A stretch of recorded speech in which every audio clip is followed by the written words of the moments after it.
Oh boy, this one's gonna be a bit controversial. Okay, before we start, let me just make this crystal clear. If you enjoy Rainbow Friends, that's great. I'm not making this video to tell you guys what your opinion is supposed to be. These are just my opinions and my observations, my critiques, and if you disagree, that is great. I'd love to hear what you guys think in the comments. Okay, with that out the way, Rainbow Friends.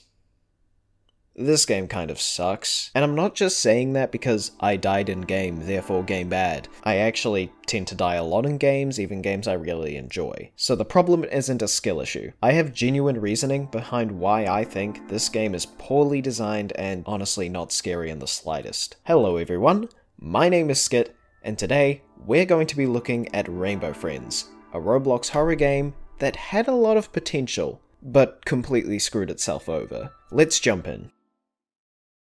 Call me the game apologist because I believe that even the worst games have some good elements in them, and Rainbow Friends is no exception. Let's cover those first. First off, the game is very easy to pick up and play. There aren't complex mechanics you have to worry about learning, there's barely a need for a tutorial, it's all pretty self-explanatory. I can only assume that this is why the game got as popular as it is. Anyone can pick it up and get into it without much hassle. I still have problems with these mechanics, but we'll get to that later. Secondly, the enemies are all unique in their behaviors and aren't just reskins of each other. Blue is pretty standard. They walk around and start chasing you if they see you. Green is blind and will only attack you if you get in his way. This means that you can't just box up to avoid him. I tried and it doesn't end well. Purple hides in vents and grabs you if you walk by. And orange will run from point A to point B and attack anyone who gets in his way. These enemies are mostly introduced one by one, so you have time to figure them all out. This is probably the best part about the whole game in all honesty. Thirdly, navigation isn't a pain to do. Each room looks distinct enough from the others so you don't have to wonder where you are constantly. Blue arrows mark the way to the theater, so if you are ever just lost, you can follow those and find your way. Lastly, Blue's character design is very iconic. Can't say the same for the other characters, but at least Blue has something going for him. Unfortunately, that's where my praises for this game end. Now we have to talk about the actual topic of today's video, how the potential of this game was completely wasted.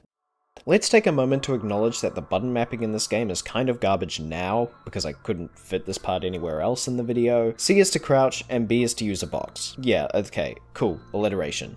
But that is a really uncomfortable position for my hands to be in. I can practically feel carpal tunnel in my wrists already. There's also no way to remap this, which is to be expected of a Roblox game, but at least make the controls we do have comfortable to work with. My first major gripe with this game is that the gameplay serves literally no purpose whatsoever. It's the same thing over and over. Find some item and bring it to the theater. Rinse and repeat. The gameplay does change at the end, but we'll cross that bridge when we get to it. While this gameplay does have the previously mentioned advantage of being easy to understand quickly, it's never built upon and never serves any real purpose. It's just kind of there. The game relies on teamwork. The problem with this is that teamwork is never rewarded. Everyone, no matter how much or how little they contributed, gets the same reward as long as they don't die. Players can just hide and wait for others to do all the work for them, and as far as the game is concerned, they did just as much as everyone else. There's no incentive to do anything for the team. There's also no sense of progression, which is a big issue. There's a number on the side of your screen which tells you how many items you found, but this doesn't do the trick. You want to know why so many games use pictures or icons to represent stats like health and stamina? It's because humans are much better at recognizing pictures than we are recognizing numbers or letters. A progress bar on the side would be a far better alternative, and they're not hard to set up either. The text works to show the player exactly the number of items needed to pass the night, but it doesn't visually convey progress like a progress bar does, and it struggles to make the player feel like they're progressing at all. The second point I have is the story. Like the gameplay, it serves no purpose whatsoever.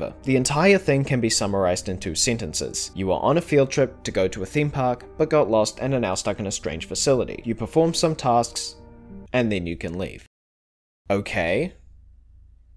What? Games like Piggy can get away with having mediocre gameplay because their story is interesting. Is it groundbreaking? No, but at least there's a story there that can keep you guessing. Rainbow Friends doesn't get this excuse, because the gameplay isn't the selling point, and the writing isn't the selling point. So what is the selling point? Is it the graphics? Well, no. The game's art direction is in a weird limbo between cartoon and horror. You can tell it's trying to be a horror game, but also trying to be a cartoon as well, and it just doesn't feel right. The result is these really derpy and silly looking characters giving you the worst jump scares you've seen since FNAF 3. Be honest, does this guy look scary to you? No, he looks squishy and silly. The sound design has a similar problem. Hearing footsteps behind you is scary until those footsteps sound like this. Alarm noises are a great way at sending you into a fight or flight response, if done correctly. I'll admit I'm not sure what goes into making an alarm trigger the fight or flight response, but it's definitely got something to do with not sounding like this.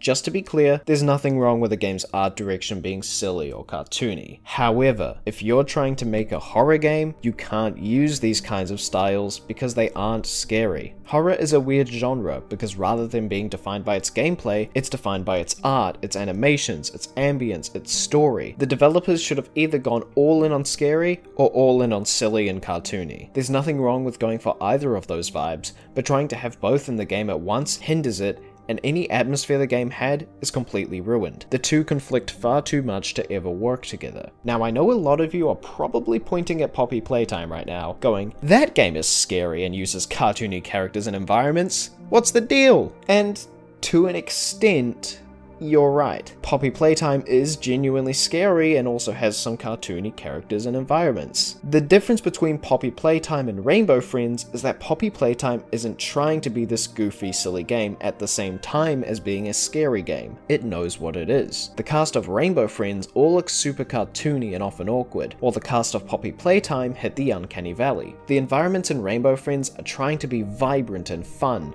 while also trying to be creepy and unsettling all at once. Poppy Playtime figured out a balance between the two, making it look like it was vibrant and fun, but now it's faded to being dull and bleak. Poppy Playtime understands how to make something scary. Rainbow Friends doesn't. I mean, come on, the main bad guy looks like a fish. Let's talk about the final stretch of the game. Fetch quests aren't present here surprisingly, and instead you have to cross this really small field without waking up Blue. At the end, Blue wakes up anyways and you have to escape through a vent, triggering a chase sequence. This is a nice change from the usual, even if a bit bland and admittedly ridiculously easy. After that, the game ends, and you now have to contemplate if you spent that half hour of your life wisely or not.